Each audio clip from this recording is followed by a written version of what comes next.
Você já se perguntou por que a cotação do Banco do Brasil está caindo? Será que essa queda faz sentido ou estamos diante de uma oportunidade que pode passar despercebida?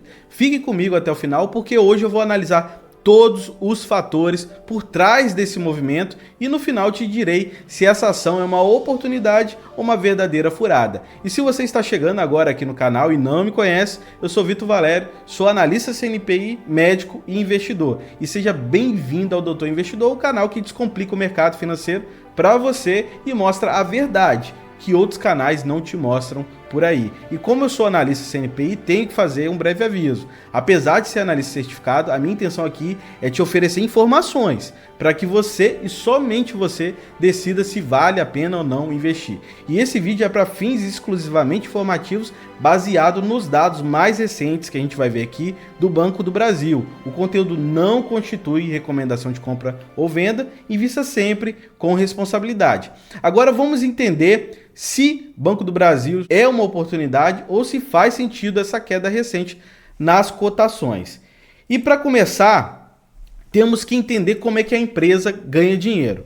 Primeira coisa, aqui receitas de intermediação financeira. Já coloquei em destaque para você aqui quais são as principais coisas dessa empresa. Primeira coisa, operação de crédito.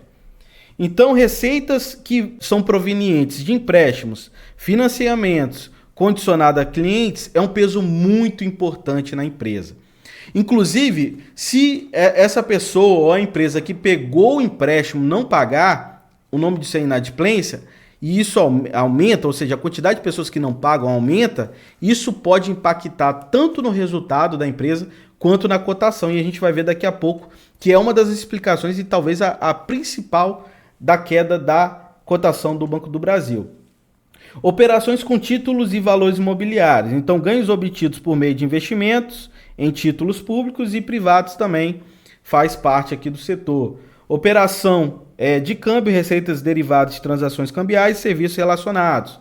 Outra coisa, receita de prestação de serviços, administração de fundos. Então, a empresa cobra taxas sobre gestão de fundos de investimentos, seguro e previdência e capitalização, comissões e prêmios relacionados à venda e administração desses produtos, operação de crédito e garantia, tem a receita de tarifas bancárias. Então isso daqui, se você utiliza esse banco, já deve saber, você vai pagar, por exemplo, fornecimento de segunda via de cartões, pode pagar, né?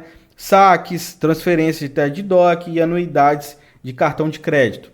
Resultado de participação societárias, lucros provenientes de participações em empresas coligadas e controladas, como o Banco do Brasil Seguridade, que é uma empresa famosinha aqui do mercado, que é do setor de seguros, e a gente pode trazer mais futuramente análise. Se você quer análise do Banco do Brasil Seguridade, deixa aí nos comentários escrito: Vitor, eu quero análise do Banco do Brasil Seguridade. Pode comentar aí que eu vou olhar, tá? Eu leio os comentários e a gente vai ver se vai trazer ou não essa análise.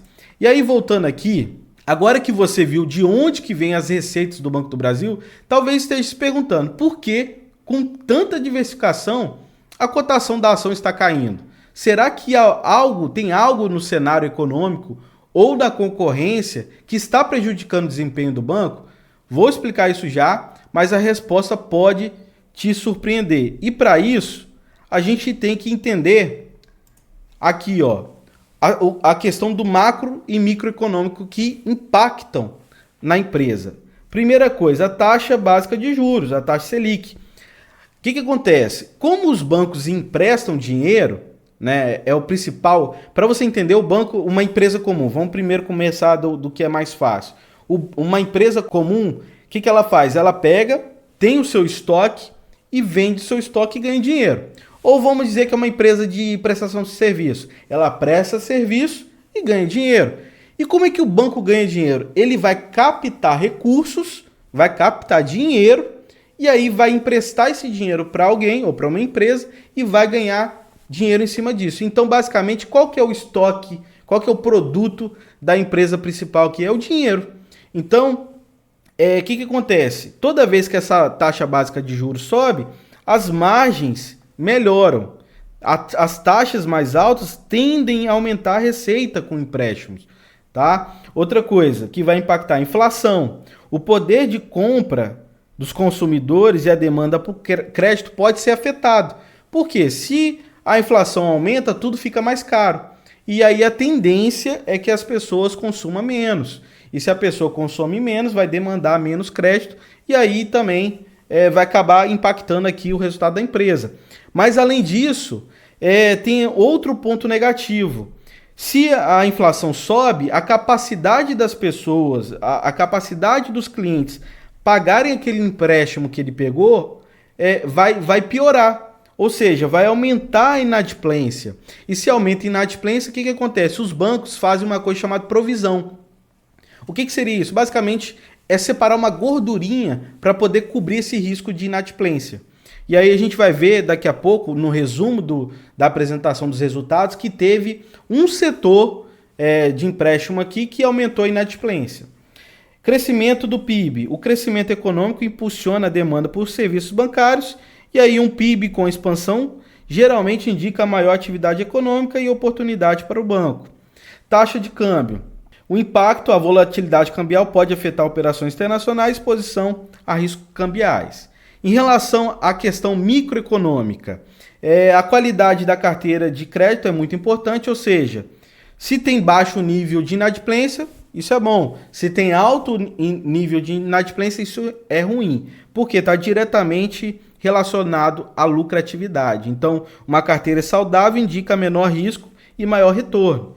Outra coisa é eficiência operacional. A gente vai ver em relação ao quanto que a empresa gasta e quanto que ela tem de retorno. Então, isso aqui reflete a capacidade do banco em controlar os custos operacionais. Índices mais baixos indicam maior eficiência. E a gente vai ver daqui a pouco que eu fiz esse cálculo, mas também a gente vai olhar o que a empresa colocou na apresentação dos resultados dela, tá? Inovação e digitalização. A capacidade de oferecer serviços digitais competitivos pode atrair ou reter clientes, impactando assim na receita. Então, agora a gente pode estar pensando, vimos como fatores como Selic alta, inflação pressiona os bancos, tanto para cima quanto para baixo. Mas isso é só a metade da história. Para entender realmente o que está acontecendo, precisamos olhar mais para dentro do Banco do Brasil como custo e despesas. Então, se o custo e a despesa estiver descontrolado, pode estar corroendo lucros e assustando os investidores.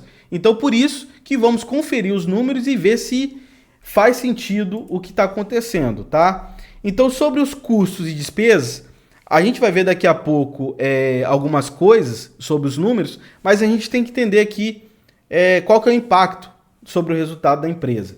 Então, despesas com pessoal, isso pode comer aqui parte do lucro. Então, essas despesas representam uma parte significativa dos custos operacionais do banco.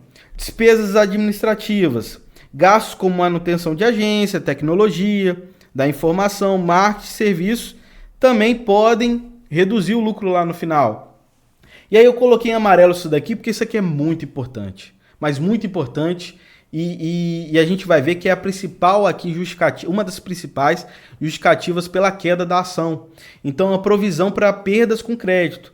Então, são reservas, é aquilo que eu falei, é aquela gordurinha destinadas para cobrir possíveis inadimplências dos clientes. E a gente vai ver que teve uma parte da carteira aqui de crédito que aumentou a sua inadimplência, tá? Outra coisa, sobre despesas com captação de recursos. Como eu falei, uma empresa que vende algum produto, ela vai ter estoque. Então, ela vai ter custo também com a mercadoria vendida. A gente já viu isso em outras análises, que eu faço ali qual que é o peso do custo sobre a receita. Aqui, como, vamos dizer assim, o estoque, o produto da empresa é o dinheiro, ela vai ter que gastar para poder captar. Por exemplo, vamos dizer que ela vai emitir um CDB. Ela vai pagar juros para quem for emprestar esse dinheiro para o banco e, consequentemente, isso vai entrar como despesa aqui de captação de recursos. Então, refere-se a custos associados à obtenção de recursos no mercado, como o pagamento de juros sobre depósitos e outras formas de captação. Despesas tributárias também entram aqui, incluem impostos e contribuições obrigatórias que incidem sobre as operações e resultados do banco. Então, Agora que sabemos como os custos e despesas estão impactando os resultados, você deve estar se perguntando, mas o que aconteceu de tão grave aqui para derrubar tanta cotação? Foi só a economia ou algo a mais?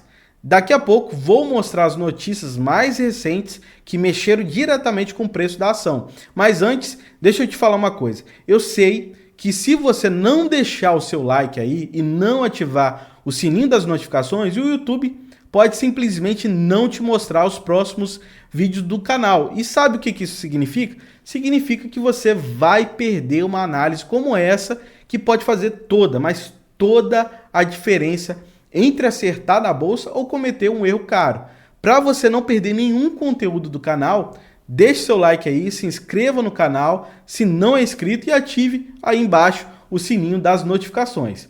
E agora que você deixou o seu like, espero que você tenha deixado seu like, vamos ver quais notícias justificam a queda das ações do Banco do Brasil. E aí vamos entrar agora na parte de notícias. Primeira coisa, o resultado financeiro do terceiro trimestre de 2024.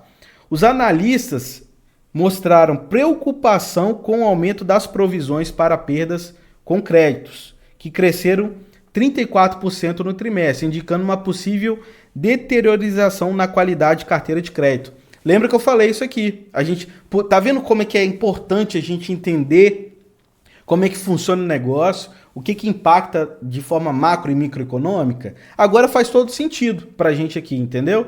E tá aqui essa notícia. O Banco do Brasil lucra quase 10 bi no terceiro tri, mas o BTG Pactual fica preocupado e entenda por quê. Basicamente aqui a gente vai ver no resumo da apresentação de resultados que teve a explicação que teve aumento aqui da inadimplência do setor de agronegócios, tá? E aí, o aumento na inadimplência do setor de agronegócio, como a gente falou, aumentou aqui a inadimplência, especialmente no setor de agronegócio, mas aqui eu acho que eu coloquei mais para frente, principalmente na questão de soja, tá? E aí a reação do mercado e recomendações de analistas. Teve um aumento aqui das provisões e ações do banco registraram queda significativa. Foi outra notícia que está aqui, quem noticiou isso. E aí, além disso, o que os analistas estão pensando no geral? Que o setor aqui de agronegócio pode comprometer o lucro do banco e, por sua vez, iria impactar a distribuição de dividendos aos acionistas. E aí a gente vai ver daqui a pouco que isso aqui é muito importante, por quê? A gente faz o valuation baseado no setor aqui de bancos, baseado no dividendo. Porque, por exemplo, eu vou mostrar para vocês daqui a pouco o modelo de Gordon. E aí, se o dividendo cai, o que vai acontecer? O valuation também vai cair. Então, por isso que está acontecendo muito isso. E talvez por isso que os analistas estão tão alertas com o aumento da inadimplência do setor de agronegócio. E essas notícias ajudam a entender o que está por trás dessa queda, mas a grande pergunta é: o que pode acontecer daqui para frente? Vou te mostrar 3 cenários que podem influenciar diretamente o preço da ação. Um deles, em especial, pode trazer grandes oportunidades e outra pode trazer grandes riscos. E aí vamos aqui para os 3 cenários. Isso daqui não está dentro da apresentação de resultados. Isso daqui eu utilizo muito para fazer até a minha projeção de valuation. Então, quais são os 3 cenários? Então, o primeiro cenário que a gente tem que pensar: o que pode acontecer que pode manter o desempenho atual das ações? Então, estabilidade econômica. Se eu tenho uma estabilidade econômica, os indicadores macroeconômicos vão ficar estáveis, que é aqueles que a gente já falou, em questão da inflação, a questão da taxa básica de juros. Uma gestão eficiente. A continuação da gestão focada em eficiência operacional e controle dos custos contribui também para a estabilidade dos resultados financeiros. E aí a gente vai ver que o contrário também vai, se não mantiver isso aqui bem controlado, vai piorar a cotação. Política de dividendos consistentes. A manutenção de uma política de dividendos atrativa pode incentivar investidores a manter suas posições. E isso vai sustentar o preço. E agora, o que pode acontecer que vai melhorar a cotação?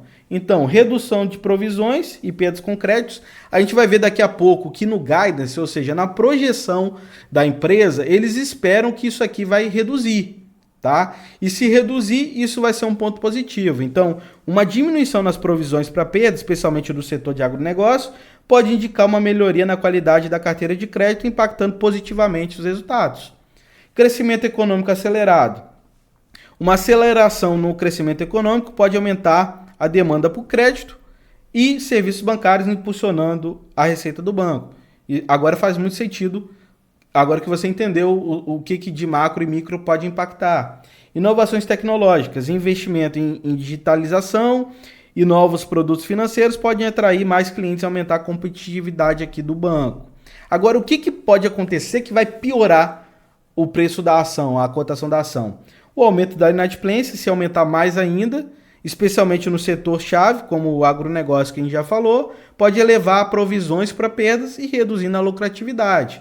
Pressões regulatórias, então novas regulamentações que aumentem os custos operacionais ou limitem certas atividades pode impactar negativamente os resultados. Cenário político instável, e aí eu não vou nem entrar nisso daqui, né? Na questão política. Então tá aqui o segundo ponto que eu acho pelo qual tá caindo a cotação das ações. Primeira coisa, aumento de inadimplência. Outra coisa, cenário político instável. Se tem um cenário político instável, então incertezas políticas podem afetar a confiança dos investidores e a estabilidade econômica que a gente já falou. Ou seja, vai impactar a macroeconomia e vai impactar os resultados da empresa e, consequentemente, no desempenho aqui da cotação das ações. E aí, qual que é o cenário mais provável que eu vejo como isso aqui tudo? É uma questão, de talvez o cenário mais provável que eu acho, tá? É a manutenção do desempenho atual das ações. Agora, se as provisões aumentarem, se a inadimplência aumentar, se a questão, isso aqui eu tenho que deixar muito alerta para vocês. Eu vou voltar de novo esse conceito nas minhas conclusões, mas muito cuidado, tem que estar olhando como é que está o cenário político. Se as coisas piorarem, pode impactar no preço. Então, a princípio, no momento, parece que vai se manter o cenário, mas a gente tem que monitorar de perto os indicadores de inadimplência e as condições macroeconômicas. E aqui está uma notícia, a BB afirma que não há crise no agro e que trabalha para estabilizar a inadimplência no segmento. É isso que a empresa espera. Mas aí a gente tem que se questionar. Será que isso vai acontecer? Né? Ou se eles vão controlar isso ou não? Então, depois de entender quais são os possíveis cenários, é hora de olhar para os fundamentos. Será que o Banco do Brasil tem estrutura para superar esses desafios que a gente está falando agora e entregar valor para os seus acionistas? Vou te mostrar os números que ninguém aqui, você não pode ignorar isso daqui. E é muito difícil fazer esse cálculo. Tanto que você pode ir botar no Google aí, tenta achar esses indicadores que não é uma coisa fácil. Então, eu gastei basicamente o dia inteiro para planilhar isso daqui, porque eu tirei diretamente do site do RI da empresa. Balanço patrimonial, DRE, a questão de dividendos, são várias coisas aqui. E aí eu fui fazendo o cálculo.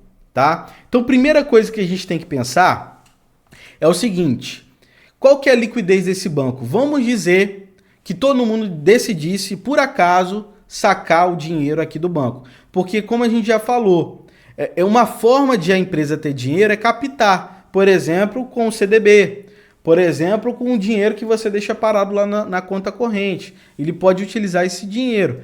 E aí, o que acontece? A gente tem que olhar qual é a capacidade dessa empresa conseguir honrar com isso, na verdade, tá? Então, primeira coisa, encaixe voluntário. Eu coloquei aqui a explicação, porque provavelmente você não deve ter escutado nunca sobre isso. O que significa isso? Esse indicador mostra quais são os recursos além das exigências regulatórias. Daqui a pouco a gente vai ver um indicador que é meio que obrigatório para os bancos. Então, primeira coisa, em relação ao encaixe voluntário, nesse momento está em 0,22. O que significa isso?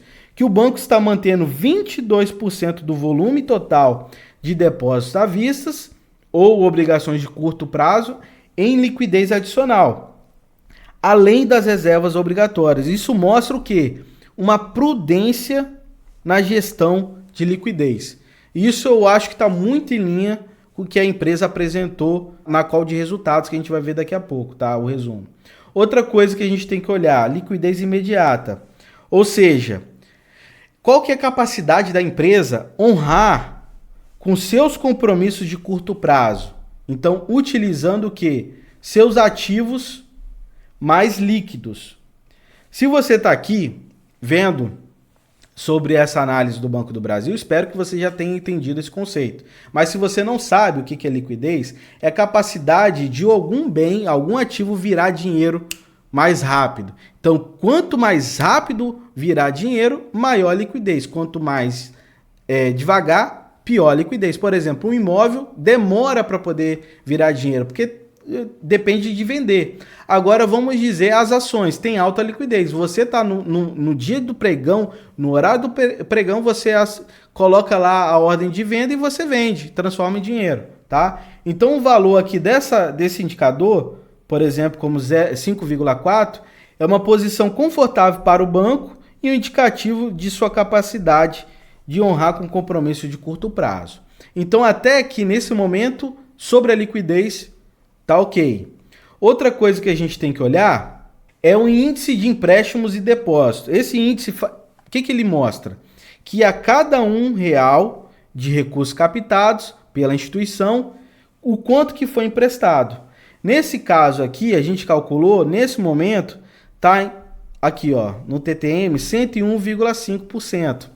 Lembrando que isso daqui são indicadores, tá? Não são coisas que o banco forneceu já calculado. A gente calcula baseado nos demonstrativos de resultados, no balanço patrimonial da empresa. Perceba que antes estava abaixo de 100, ou seja, de R$1 emprestava um pouquinho menos. Aqui, na verdade, está emprestando a mais do que o valor, mostrando uma dependência do dinheiro captado aqui. Então, é um sinal que a gente tem que ficar de olho. Outra coisa, capital de giro próprio indica os recursos próprios da instituição que se encontram financiando as operações. Aqui não tem uma porcentagem, é de fato aqui um número, e a gente percebe que esse número aqui vem aumentando, ó. Então, se está aumentando, é um ponto positivo ali, mostrando uma capacidade boa de liquidez da empresa. Participação dos empréstimos. Esse indicador revela o percentual do ativo total de um banco que se encontra aplicado em operações de crédito. Nesse momento, aqui está em 35,9%. Quando esse número é muito alto, pensa o seguinte, ó, uma operação de crédito fica com o dinheiro preso ali. A pessoa ou uma empresa pega o dinheiro, pensa você, no financiamento. Uma pessoa que vai financiar uma casa, ele não vai pagar tudo de uma vez, vai demorar anos e anos para ir pagando e o banco vai recebendo juros sobre isso. Então, toda vez que a quantidade do dinheiro que o banco tem aqui tiver muito alocado nesse setor, significa que a liquidez fica ruim. Concorda que demora a ser pago esse dinheiro? Se demora a ser pago esse dinheiro, consequentemente a liquidez do banco vai reduzir. E nesse momento eu considero como saudável, está 35,9%. Agora, qual que é o indicador que eu falei que era obrigatório? É esse índice aqui, ó. Aqui eu não calculei, eu estou pegando o que o banco forneceu para a gente. Eles forneceram que o índice de Basileia está em 14,6%. E aí o índice, aqui eles colocam aqui basicamente o gráfico, mas resumindo, isso está acima do esperado, tá? Está acima do que é regulado, do que é obrigatório. Isso eu vejo como um ponto positivo, mostrando que a alavancagem está controlada da empresa. Sobre o capital de risco, temos esse indicador, independência financeira, mostra o comprometimento do capital próprio da instituição em relação ao ativo total administrado. Então, baixa participação do capital próprio, os bancos mantêm elevada dependência de recursos de terceiros. E nesse momento, ó, a gente percebe que está em 7,59%, ou seja, esse indicador está baixo. Se esse indicador está baixo, mostra que o banco depende muito de capital de terceiro. E aí a gente tem que ficar de olho nisso, tá? O leverage, ele mostra se o banco tem alto poder de alavancagem e o indicador mostra que o ativo da instituição é X vezes maior do que os seus recursos próprios. Então tá mostrando aqui, ó, que é 13 vezes maior. então mostrando que a empresa tem alta capacidade de alavancagem. Então, qual a minha conclusão sobre isso?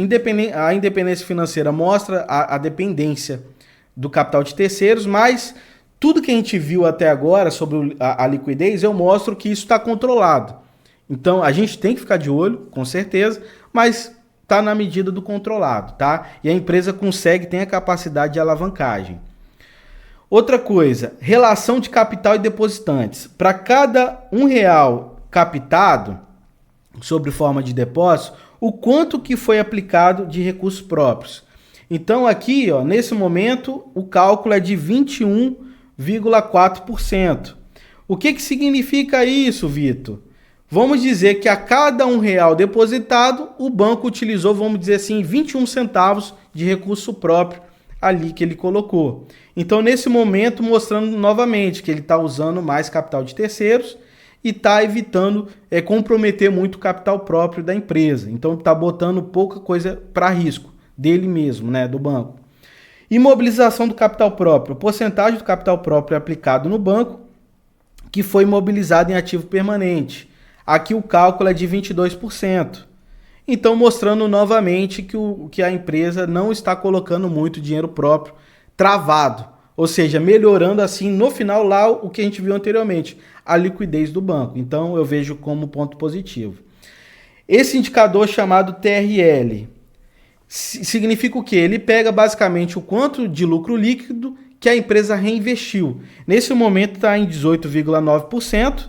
Então, mostrando que foi reinvestido na empresa. E isso eu vejo como um ponto positivo, porque indica uma estratégia de crescimento orgânico da empresa. Então eu vejo outro ponto positivo aqui.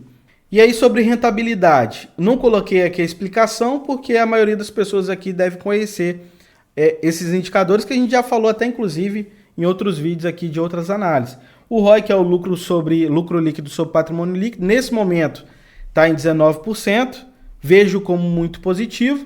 Já em 2023 estava 20, 22, 20,14, 20 uns quebradinhos.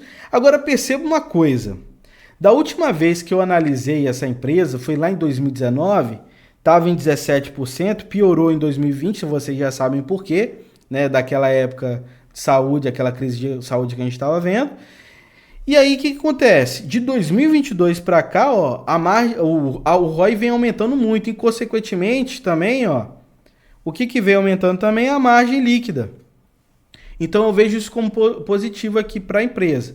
O que não é tão positivo é o ROI, que basicamente está mostrando que historicamente é baixo, mas melhorou recentemente. Né? Melhorou ali, foi para 1,64%. Sobre rentabilidade e spread. Aqui mostra basicamente, por exemplo, essa margem aqui, vamos dizer, por que eu não botei a explicação? É muito parecido com o conceito de margem bruta.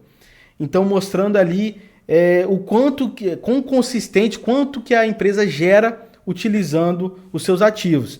Nesse momento, tanto esse MFB quanto o RMOC estão ótimos, estão robustos, mostrando que a empresa está tirando muito da sua produção, vamos dizer assim, né? Produção, porque aqui na verdade empréstimos, né? O custo médio aqui de captação e o spread médio eu vejo como, no momento, que a empresa está tendo uma boa gestão. O que significa isso, Vitor, esse spread médio? Significa o seguinte, o custo médio de captação, que é esse daqui, ó, é o quanto que a empresa está gastando em média para poder captar dinheiro, consequentemente para poder emprestar no final. Já o quanto que ele tem de retorno, aqui, é o quanto que ele está conseguindo extrair dos empréstimos, de juros. E aí você basicamente vai subtrair um do outro. E aí você vai ter essa diferença. A diferença entre o que o banco paga para poder captar, o quanto que ele recebe de juros, essa diferença é o que ele lucra de fato. Entendeu? Então é basicamente isso, esse spread médio aí. Lucratividade dos ativos, o valor está de 11,02, o que reflete uma boa eficiência operacional. Outra coisa, é esse índice de eficiência que a gente já falou anteriormente, que a gente tem que ficar monitorando.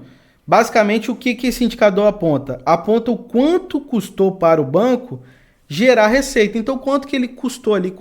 Quanto que de peso que teve de custo operacional? Então, quanto menor foi esse indicador, melhor. Então, mostra que a empresa está gastando menos, o custo está sendo controlado e a empresa está sendo efetiva. Nesse momento, está de 24,16%, o que está muito em linha ali abaixo do valor da média dos bancos. Então, eu vejo que a empresa está sim sendo efetiva nesse momento. Então, a gente viu aqui que a empresa está com fundamentos sólidos e margens consistentes. E aí, nesse momento, vendo isso, a pergunta agora é: o que o Banco do Brasil espera para o futuro? Porque aqui é o que a empresa entregou até agora. E a gente tem que ver o futuro, do que eles estão esperando. Será que a gestão está preparada para enfrentar os desafios e entregar resultados melhores? Então vamos analisar o Guidance para poder responder isso. No Guidance, o que tem lá? Eu vou colocar aqui basicamente um resumão, porque a call é muito grande, são mais de 1 hora de call que eles tiveram. E aí eu vou colocar aqui para facilitar para você o resumo. Primeira coisa, eles colocam que a provisão foi revisada para refletir os impactos do aumento da inadimplência do agronegócio. E aí eu vou colocar aqui, já vou partir aqui, depois eu vou ficar indo e voltando. Aqui eles colocaram, ó, esse daqui é a linha da provisão. Eles revisaram, antes eles colocaram entre 34 e 31 bi. E aí o observado foi de 26,4. E aí o que eles fizeram? Como a inadimplência do setor de agronegócio aumentou, eles aumentaram aqui qual a projeção para eles dessa provisão. Então eles aumentaram para 37, entre 37 e 34 bi. Então é isso que significa essa frase aqui, ó, que eles aumentaram a provisão. E aí, principalmente por causa do quê? Do ciclo de soja e nas recuperações judiciais. Então, os impactos de 3 bi nesse trimestre foi um fato relevante na revisão do Guidance. E está aqui, como a gente já viu, o porquê que a maioria dos analistas estão pessimistas e pressionando o preço ali para baixo. Sobre expectativas para o Guidance. Eles não cravaram muito bem ali números exatos sobre qual a provisão, qual o lucro, mas eles colocaram ali que as provisões entre 9 a 10 bi projetados para o quarto tri, dependendo do comportamento do agro e das recuperações judiciais. Lucro líquido, embora mantido no guidance, a interpretação foi de ranges amplos para acomodar incertezas. Comentários sobre 2025. O guidance para 2025 será divulgado apenas no quarto tri de 2024. Então, a gente tem que esperar esse novo guidance aqui para ter uma maior certeza do que eles esperam. Então, eles deixaram números muito incertos e ficou ali uma coisa meio que em aberto. Porque eles tentaram ser mais cautelosos possível nesse guidance, nesse momento, sem especificar números definitivos ou alterações significativas. E aí, se quiser, tira um print aí do guidance, quais são as projeções. Mas, assim, o principal que eu falei era essa questão aqui da provisão por conta das inadimplências. E aí eu até me aprofundei nisso. Provisões para perdas, o que foi falado no último call aí? Eles colocaram que foi impactado principalmente pela inadimplência de agro. E aí eles colocaram aqui qual que foi essa inadimplência. De 0,5% para 1,97%. Então teve um aumento expressivo ali. Outra coisa, impacto de recuperações judiciais. As recuperações judiciais no setor de agro representam cerca de 15% do saldo em atraso. Eu acho que você deve saber disso. Quando a empresa não está indo bem das pernas, ela pede recuperação judicial, tá? Então é basicamente isso. Provisões esperadas no guidance. No guidance atualizado, a projeção para o quarto tri foi de 9 a 10 bi em provisões, dependendo do comportamento da inadimplência, especialmente no setor de agro. Discussões sobre transição de inadimplência. Para o futuro, eles esperam uma estabilização desse fluxo, dado o trabalho intenso aqui do banco em renegociações e cobranças. Outra coisa, a cobertura geral da carteira de agro está em torno de 170%, indicando uma margem saudável para enfrentar momentos de inadimplência, ou seja, eles estão tentando separar grande parte ali de gordurinha para cobrir esse risco aí de inadimplência. a cobertura da carteira de soja, que foi a principal fonte aqui de inadimplência, é similar à média do agro, reforçando a capacidade do banco de lidar com as perdas. E aí, quais são as expectativas futuras? Eles esperam aqui que tenha uma menor provisão para a inadimplência aqui, porque eles assumem que o fluxo de inadimplência se estabilize. Então, é basicamente isso. Então, olhando aqui o guidance e sabendo o que a empresa, né, eles estão projetando para os próximos meses, fica aquela dúvida: o preço atual reflete essa visão ou será que o mercado está subestimando a ação? Vou entrar no valuation agora e você vai descobrir se o Banco do Brasil está barato, justa ou cara. Eu vou utilizar o modelo de Gordon para essa precificação, mas antes quero te fazer uma pergunta. Está gostando dessa análise? Se você está gostando e quer continuar acompanhando análises como essa, que vão te ajudar a tomar decisões mais seguras e informadas, deixe seu like agora mesmo e inscreva-se no canal. Assim você não perde o próximo vídeo, onde eu vou explicar outra ação que pode ser uma grande oportunidade no mercado atual. Não fique fora dessa. E também compartilhe esse vídeo do seu grupo de investimentos ou com amigos que também querem melhorar seus resultados na bolsa. Vamos ajudar mais pessoas a investir com confiança. Agora sim, bora para o valuation. Então aqui no valuation, as premissas estão aí na tela, porque como analista CNPI eu tenho que falar, e aí nesse momento você pode estar falando: ai Vitor, meu Deus, quanto número, ó, não precisa se preocupar, tá? Eu tô colocando aqui porque eu sou obrigado a colocar para vocês. Só saiba que eu utilizei o modelo de Gordon para valuation, e aí tá todas as premissas aí, se você quiser, tira um print. E aí, qual que é o preço justo do Banco do Brasil, Vitor? Tá aqui para vocês. Vocês adoram isso. E aí o valor justo para mim, isso daqui é de acordo com as minhas premissas, tá? Que podem acontecer ou não. O valor justo seria de R$ 34,71. Eu fiz esse valuation no momento que a cotação estava em 25,37, o que seria um upside de 37%. Uma pausa aqui no vídeo só para fazer essa observação que enquanto eu estava editando eu percebi que tinha faltado falar. Primeira coisa, o dividend yield de 9,9%, a gente tem que comparar aqui com os títulos de renda fixa. Aí você fala: ah, mas estou comprando ação, não estou comprando renda fixa. Olha, mas você tem que ver aos olhos dos investidores o que está acontecendo para justificar essa queda. Então, ó, se a gente for perceber, temos tesouro pré-fixado pagando 13,31% para daqui 3 anos. Então, aqui eu tenho menos risco e aí estou recebendo mais. Seria isso mais ou menos, entendeu? Outra coisa, tesouro 2029 IPCA+, pagando no braço fixo 6,91% mais a inflação. Então, além de corrigir o dinheiro da pessoa, do investidor, vai pagar um pouco a mais ali. Outra coisa, aqui sobre o valuation que a gente acabou de ver. Historicamente, tá? Isso aqui é historicamente. O que tem acontecido sobre valuation? Os investidores têm colocado, vamos dizer assim, um desconto a mais devido ao peso que o governo tem sobre a empresa. Entendeu? Então, o braço do governo. E aí, eu coloquei aqui um exemplo. Aí você pode fazer o cálculo aí à mão. Aqui eu coloquei um exemplo, por exemplo, com uma margem de segurança de 15%. Então, descontando um pouquinho a mais esse valor aqui. E aí chegando a 29,50. Ou seja, ainda mesmo com essa segurança, estaria descontado então com a possibilidade de upside de 16%.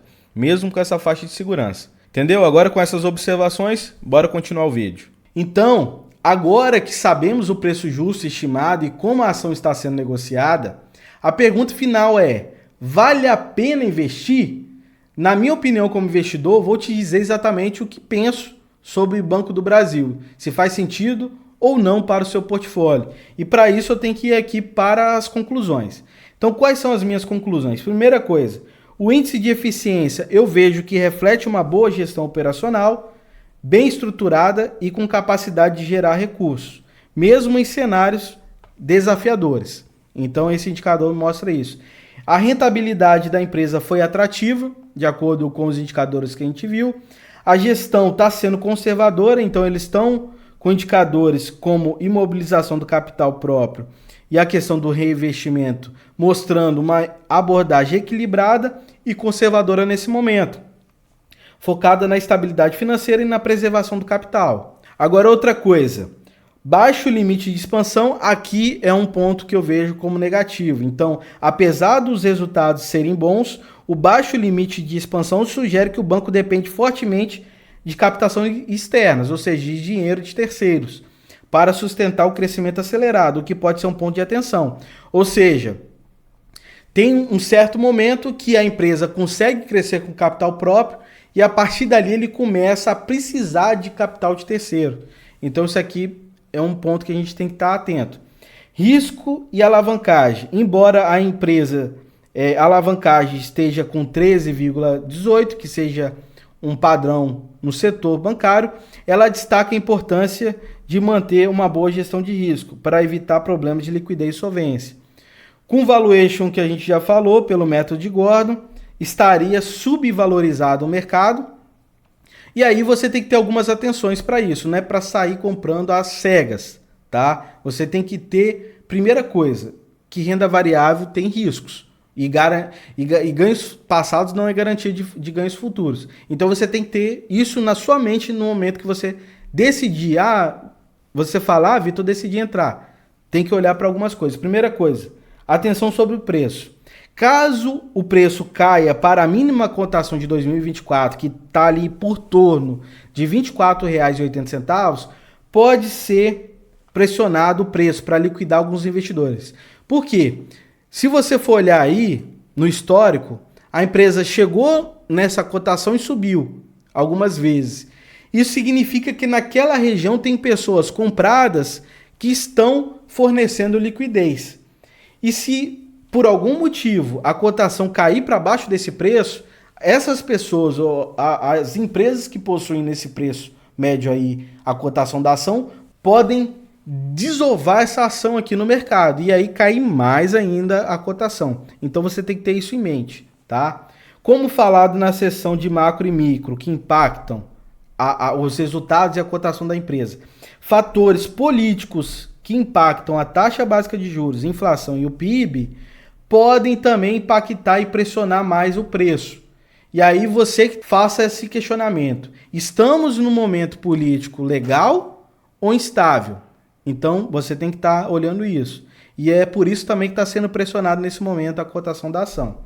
Além disso, como analista CNPI, devo avisar que não pretendo monitorar ou atualizar as análises do Banco do Brasil aqui no canal aberto, tá? Posso estudar a possibilidade de acompanhar isso no canal fechado, mas assim, resumindo, voltando aqui, acho sim que a empresa tem números bons, está descontado nesse momento, mas você tem que estar alerta aí a esses fatores. E aí você decidiu, não, eu não me preocupo com esses fatores. Sim, pode ser uma oportunidade aqui com tudo que a gente falou. Mas lembrando que isso não é indicação nem de compra nem de venda. Espero que você tenha entendido isso. Então, muito obrigado por ver esse vídeo até aqui. Um abraço e até a próxima.